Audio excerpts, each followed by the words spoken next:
Here are 5 things you should know about JavaScript. JavaScript was created by Netscape.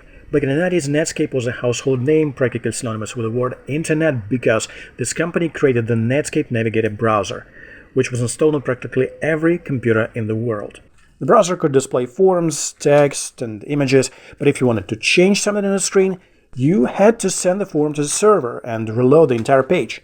Nowadays, this takes fractions of a second and isn't a big deal, but in the 90s, most people were using dial-up, connecting to the internet over phone lines.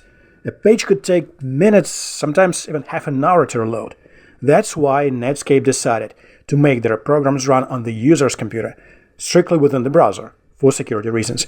A typical example is form validation, checking if a user filled everything out correctly so you could instantly tell them, hey, you put your phone number in the name field, probably not what you meant, right? Instead of sending it to the server and waiting half an hour for the response, you filled in the wrong field. When it came time to name this new language, marketing got involved. At the time, Java was insanely popular, and since this new browser scripting language had a similar syntax to Java, they decided to call it JavaScript. This has caused endless confusion for beginner programmers who mistakenly think Java and JavaScript are the same language.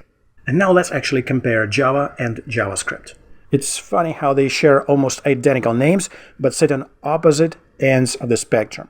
Java is highly static, strictly typed, and ultra-reliable. Slow to evolve, but rock solid.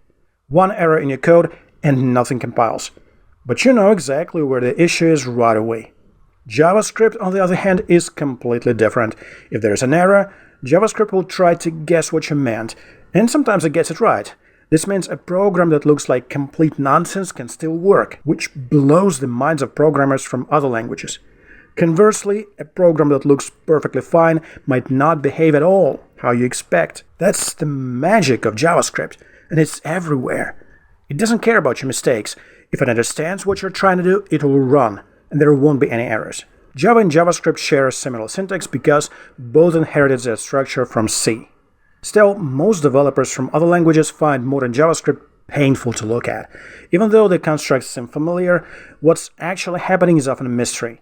On the flip side, JavaScript developers tend to find other languages rigid and wooden, where you can't pull off any of that magic.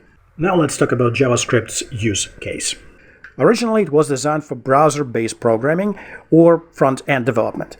Since nearly every application needs some kind of front-end, JavaScript is essential. In fact, almost the entire front-end is built with JavaScript, so there is a huge demand for JavaScript developers.